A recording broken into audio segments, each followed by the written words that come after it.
Presentación, estimado. Y muy buenas tardes. ¿Cómo están, estimados compañeros, docentes aquí? Me indica si se puede observar la diapositiva. Sí, solo faltaría proyectar la pantalla completa. Ya, muy bien. Vamos a ver. El internet, estoy en la oficina de la universidad y realmente como que no apoya mucho. Eso nos pasa. ¿Me indica? Ah, sí, a todos, Sí, a esta todos. pantalla completa. Muy bien. El grupo es suyo. Estimados docentes, bueno, esto es producto de una inquietud como profesor de aula, como docente que en algún momento también fui de educación inicial, ¿no? ¿Cómo nace? Nace de tener también una hija médico, la cual en el momento de ver a los niños que nacen, de estas madres que dan a luz, estas madres jóvenes, estas madres que a veces son drogadictas, los niños nacen con síndromes o trastornos. Y ella me consulta a mí como pedagoga y yo le consulto a ella como médico. ¿Qué pasa con estas neuronas en bebés que están recién saliendo al mundo? Y de ahí nacen los estados de neurocognición y neuroplasticidad infantil en niños con necesidades educativas especiales. O puede ser que no tengan necesidades educativas especiales, pero de ahí nace esta inquietud. Si usted observa, este es un libro que acabo de escribir en el cual planteo varios capítulos. Si usted en algún momento gusta estar en él y hacer aportes científicos y académicos, dejo mi número telefónico, ¿no?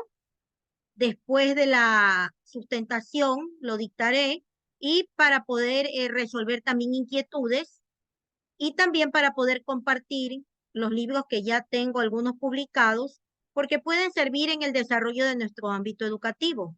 Estamos aquí en un espacio en el cual vamos a conversar sobre esta inquietud e enriquecernos sobre esta nueva temática.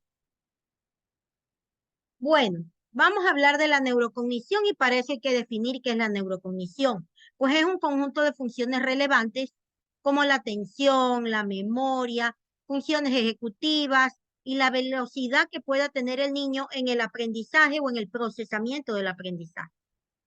También tenemos qué es la neuroplasticidad. Discúlpenme. Pues es conocida como la plasticidad cerebral. Es la capacidad en el proceso neurobiológico en el que el niño puede recuperarse, reestructurarse y adaptarse. Más adelante voy a hacer un ejemplo claro de lo que quiero explicar. Es así que los niños con necesidades educativas especiales poseen una capacidad de socializarse muy reducida dependiendo de las características propias de esa discapacidad que llegue a poseer.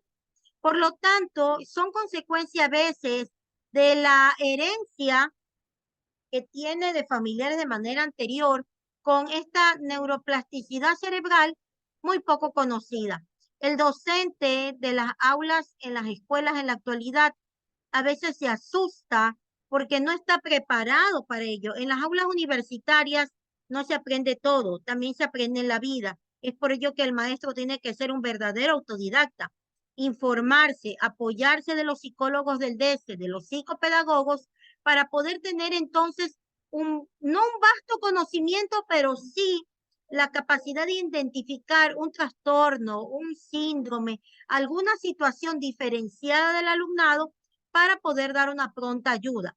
Porque si bien es cierto, el estudiante con necesidades educativas especiales, generalmente en el salón de clase, no es uno, no es dos, a veces son cinco, seis estudiantes con necesidades educativas que hacen cada uno por cinco niños y a lo cual no podemos dar una atención prioritaria porque atrás de él tenemos muchos niños regulares.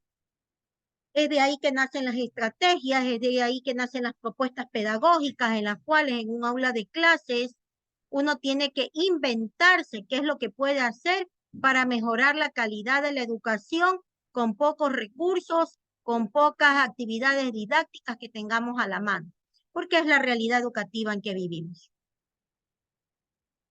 Es así que en este pequeño dibujo del cerebro, el cerebelo, el bulbo raquídeo, observamos lo siguiente. Tenemos unas pequeñas nubes. En estas nubes he tratado de condensar qué es la plasticidad. Entonces, mencionamos que el sistema nervioso central participa de forma activa en la creación de cómo movernos, caminar, direccionarnos, observar, coordinar vista, la parte óculo-manual, la parte del copiado. Es una actividad que la tenemos que aprender poco a poco y desarrollando destrezas y habilidades. La plasticidad neuronal es una capacidad para ir modificando las neuronas. Si ustedes bien recuerdan, las neuronas están intersectadas por raicillas, ¿no? Las dendritas. Entonces, las corrientes de los aprendizajes y de todo lo que vamos afianzando se pasan de una a otra. Tenemos millones de neuronas, las cuales en el transcurso de nuestra vida se van a ir modificando y van cambiando. De ahí también mi investigación. ¿Hasta qué tiempo podemos seguir desarrollando estas neuronas? ¿Hasta cuándo lo podemos hacer? Por lo tanto, también se ve en la plasticidad neuronal que se representa con la facultad del cerebro para recuperarse, estructurarse de trastornos y de alteraciones. Con una adecuada intervención temprana y oportuna, aprovechamos la máxima plasticidad cerebral y podemos corregir o minimizar posibles secuelas de alguna alteración. Ejemplo, yo tuve una estudiante con síndrome de Down, lamentablemente falleció. Era una niña muy pequeñita, una niña que la tuve en inicial 1, con 3 añitos. La niña todavía no dejaba pañal, no hablaba, este, no podía tener todavía la situación de la pinza táctil, ¿no? Entonces fuimos trabajando y la niña llegó un momento en que ya pudo articular pequeñas palabras, papá, mamá, control de esfínteres, cambio de zapatitos o ropas, pero con velcro, no anudando ni amarrando, ¿sí? Lamentablemente la pequeñita en pandemia falleció y ya no se pudo seguir haciendo una investigación sobre el caso de ella, pero pude percatarme que dentro de la magnitud de lo posible, cuando los niños son lo suficientemente estimulados, pueden tener grandes avances dentro de su espacio de complicación que tienen si es que en algún momento se presentan con algún tipo de alteración o discapacidad. Observamos aquí, pienso yo, que son las raicillas o los bracitos de las dendritas de las neuronas, para que usted observe cómo es el intercambio eléctrico, porque nuestro cerebro tiene electricidad. El intercambio eléctrico de todo este proceso del pensamiento. Por lo tanto, establecemos que la plasticidad sináptica se ha desarrollado principalmente en estudios relacionados con la memoria y el aprendizaje. ¿Se acuerdan ustedes de la pescadita Dolly, que todo se olvidaba en Nemo, que tenía una memoria de corto plazo? Ya, lo mismo sucede con algunos niños. Ya he tenido 2 casos muy puntuales en mi etapa de docente escolar, en el cual un día enseñaba las tablas, al siguiente día no las sabía. Un día enseñaba parte de una oración, al siguiente día no podía identificar un adjetivo y un sustantivo. Pero bueno, usted dirá, pero las tablas todo el mundo se olvida. Y con las tablas es un problema memorizarlas, claro, pero con el área de lengua y literatura como que no es tan complejo, pero también existía la dificultad. Entonces sí existen dificultades de memoria a corto plazo, ¿ya?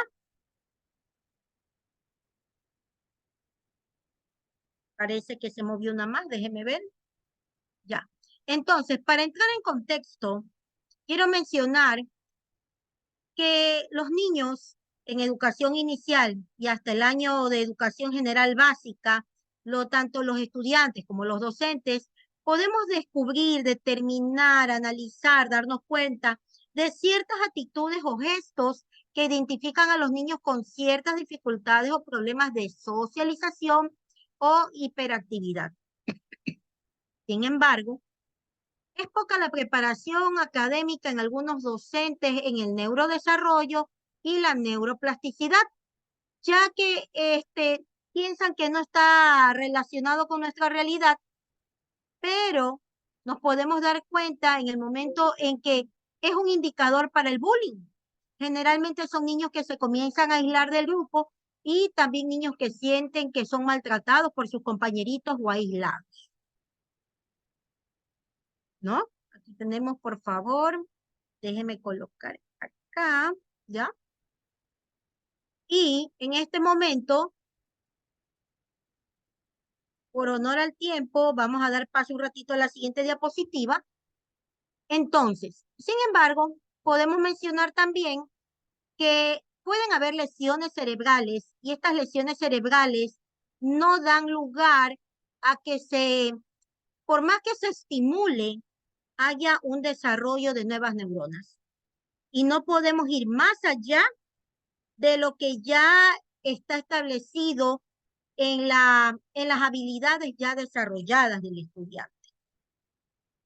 Vamos a hacer un breve análisis rápido acerca de los hemisferios neuronales. Y en los hemisferios neuronales podemos observar que tenemos el hemisferio derecho y el hemisferio izquierdo. Muy bien.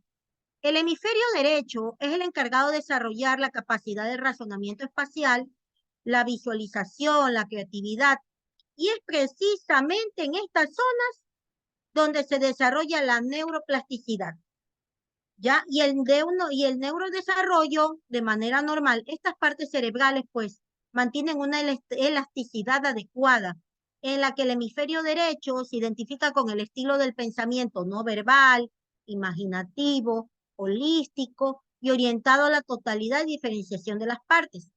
Cuando nosotros hablamos de arte, de pintura, de poesía, estamos manejándonos con este hemisferio, que es aquel que guarda esta parte tan importante que es este desarrollo. Mientras que si hablamos del hemisferio izquierdo, se permite el desarrollo de la parte verbal, ¿no? La codificación y decodificación del habla. Se necesita que el docente, pues, fije la musicalidad del lenguaje para llegar al niño con necesidades educativas especiales. Se desarrolle la zona del hemisferio izquierdo en donde tiene relación al habla.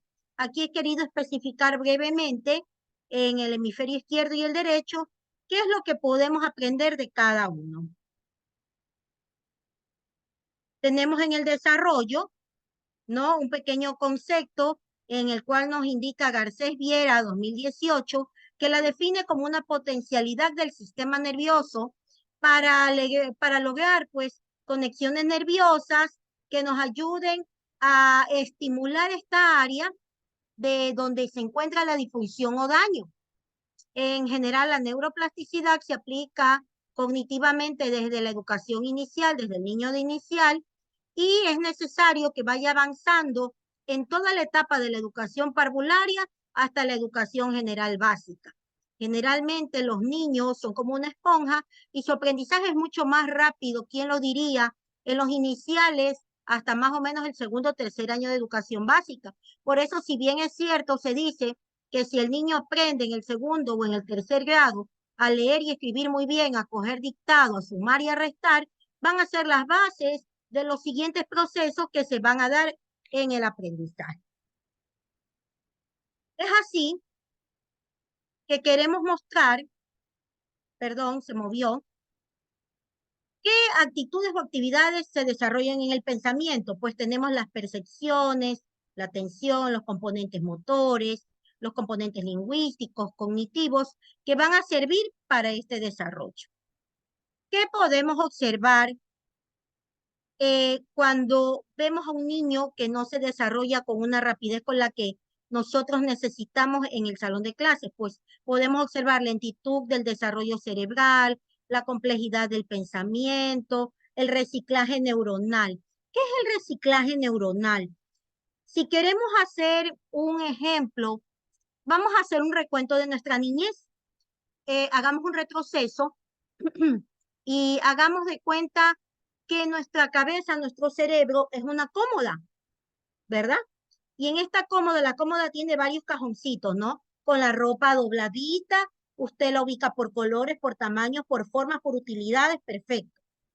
Pero cuando usted ya esta ropa ya no le queda, va creciendo, le va dando de baja y la va sacando de los cajones, ¿verdad? Y va poniendo nueva ropa en el cajón según sus necesidades. Así es nuestro cerebro. Nuestro cerebro necesita algo que se llama la higiene mental. ¿Qué es la higiene mental? Cuando usted tiene una lección, usted se la aprende de memoria, se olvida de una palabra, se olvidó de todo.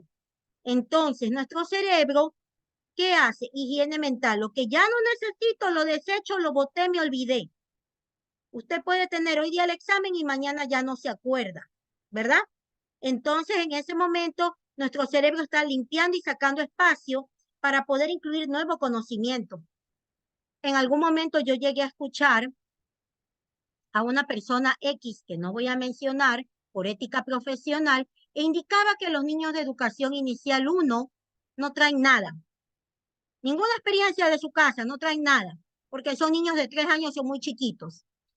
Y yo sé indicar que el hogar es la base. El hogar es la base del aprendizaje. Antiguamente, mi abuelita, mi mamá me sentaban en la mesa del comedor y ¿qué nos podían hacer? Desgranar maíz, abrir las habitas, pelar los frijolitos tiernos, sacarle la madre o la cascarita al arroz. Nuestras madres eran tan inteligentes que nos estaban ayudando a desarrollar memoria, atención, óculo manual, ojo, mano, coordinar lo que hace el ojo con la mano, ¿verdad? Nos estaban enseñando a contar porque uno desgranaba, cuéntame cuántas pepitas hay, cuántas cosas hay. Nos enseñaban a discernir, a separar, analizar, sintetizar. Tanto desarrollo del pensamiento en una mesa de comedor, en el momento de la cocina. Por eso es que antiguamente las mujeres aprendimos a cocinar a los 10 años, porque era parte de la familia y del entorno familiar compartir el espacio de la comida y el desarrollo de los alimentos. Hay sugerencias, disculpe, me puede indicar cómo vamos con el tiempo, espero no extralimitarme con el tiempo, ¿sí? Hay experiencias para poder desarrollar, aquí dejo unas cuantas, en las cuales sugiero yo que deberíamos de enfatizar mucho el aprender haciendo, desarrollar la fuerza de la imagen en base a una foto que observo ahí, conversar mucho, la necesidad de actualizarse constantemente, la investigación como complemento de la docencia. Me parece muy interesante que el Ministerio de Educación, para que asciendan los docentes, les pidan que hagan investigación en docencia.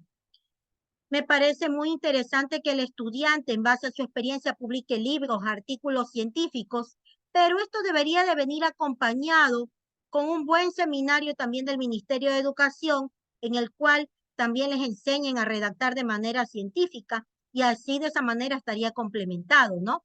También tener producción de materiales docentes originales. ¿Qué maestro en algún momento de su docencia no ha hecho hojas individualizadas para alumnos del salón?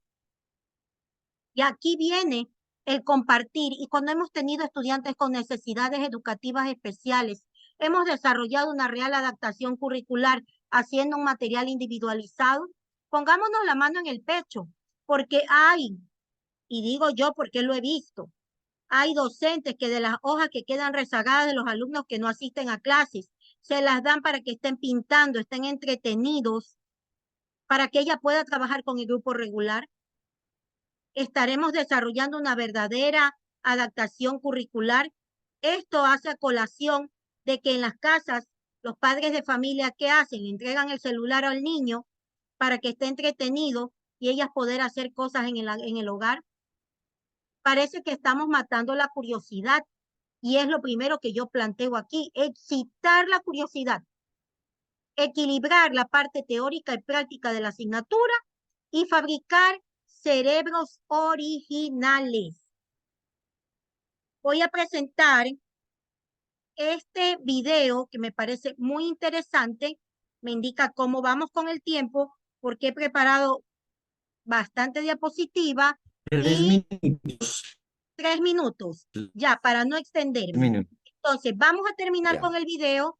Cualquier interrogación o duda, voy a dejar mi número de celular al final del video para que podamos conversar de ciencia y de academia. Me indica si se escucha, por favor, si no dejo de compartir y vuelvo a compartir el video. ¿Se escucha? No, no se escucha aún. Ya, muy bien, voy a compartir nuevamente. Tengo que haber compartido sin audio. Muy bien.